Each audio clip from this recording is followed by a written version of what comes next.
बिस्मिल्लाहिर्रहमानिर्रहीम जज़ल्लाहु अन्ना मुहम्मदन व आहलु। अस्सलामु अलैकुम स्टूडेंट्स। आज का जो हमारा टॉपिक है वो है एजेंट्स ऑफ सोशलाइजेशन। पिछले लेक्चर में हमने हिस्ट्री कर लिया था, व्हाट इज़ सोशलाइजेशन, इसकी टाइप्स, फार्मल सोशलाइजेशन और नॉन फार्मल सोशलाइजेशन के बारे में स्टडी कर लिया था। तो आज जो फर्स्ट एजेंट ऑफ सोशलाइजेशन होंगे फैमिली, उसके बारे में डिस्कस करेंगे।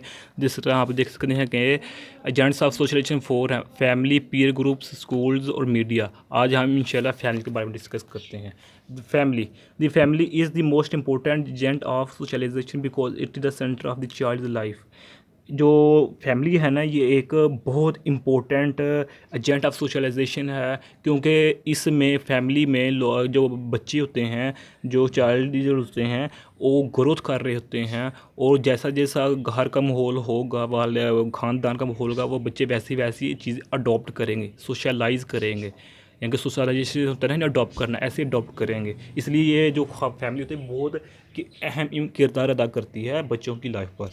Not all socialization is intentionally, it depends on surrounding. में शॉर्ट लिखा है इसलिए क्या, ताकि टाइम बच सके। वो ये कि जो होता है ना, ये फैमिली ये सिर्फ एक घर पर, होम्स पर अप्लाई नहीं होता है, क्योंकि एक जो सोसाइटी है, एक जो कम्युनिटी है, वो भी एक फैमिली की मानंद होती है, एक फैमिली की तरह होती है।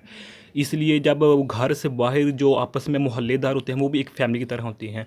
इसलिए जो ये नॉट इंटेंशनल नहीं है फैमिली, क्योंकि ये एक हम समझते हैं फैमिली का नाम है जो एक घर का हमारा तस्वुर आता है, घर, होम्स। ऐसा नहीं है। हमसाई भी हो सकते हैं, एक मोहल्ला भी हो सकता है, एक गांव भी हो सकता है, विलेज भी हो सकता है, एक सिटी भी हो सकती है, एक सूबा भी हो सकता है, प्रोविंस भी हो सकता है, डिस्ट्रिक्ट भी हो सकता है। इस तरह की कई तरह की फैमिली आ सकती हैं इसमें। ओके, फैमिली जो refers a reflection of their own social status, religion and rule etcetera. जो फैमिली होती है ये शो करती है एक सोसाइटी में, कल्चर में, एक मुल्क में जहाँ रह रहती हैं, तो कि हमारे जो सोशल स्टेटस क्या है, तो हमारा जो मज़हब है, रिलीजन क्या है और रूल्स क्या हैं हमारे, कि हम एक सोसाइटी में रह रहे हैं, हमारी पहचान क्या है। ये फैमिली बहुत किरदार अदा करती है अपने शो करने में सोसाइटी में, और अपने बच्चों को भी सिखाते हैं। Okay, the parents use both reward and punishment to understand what is socially required from a child.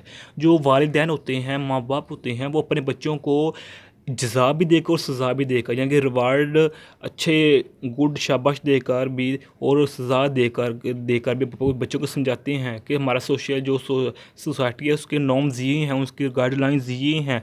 अगर हम ऐसा नहीं करें तो ऐसा हो जाएगा, अगर ऐसा करें तो अच्छा होगा, अगर ऐसा करें नहीं करेंगे तो बुरा होगा। इसलिए जो वालिदैन हैं वो जज़ा भी देते हैं और सज़ा भी दे सकते हैं। Family plays the most important role in the formation of personality. जो फैमिली होती है ख़ास तौर पर बच्चों की पर्सनैलिटी पर, उनकी ग्रोथ पर बहुत अहम किरदार अदा करती है, क्योंकि वो ग्रोइंग लेवल में होती है। इसलिए वो अडॉप्ट करती हैं जो जो देखते हैं, इसलिए जो फैमिली बहुत किरदार अदा करती है। इसी तरह मोहल्ले में, बस्ती में, गाँव में, तो सिटी में जो जो लोग यानी कि एक दूसरे को देखते हैं तो चीज़ें अडॉप्ट करते हैं। इसलिए फैमिली वो भी एक तरह की फैमिली होती हैं। तो इस तरह ये फैमिली बहुत किरदार अदा करती है कि सोसाइटी में। तो ये आज का हमारा छोटा सा लेक्चर था। इंशाल्लाह नेक्स्ट लेक्चर में पीयर ग्रुप्स और स्कूल्स और मीडिया के बारे में डिस्कस करेंगे। तब तक के लिए अल्लाह हाफिज़। अस्सलामु अलैकुम व रहमतुल्लाहि व बरकातुहू।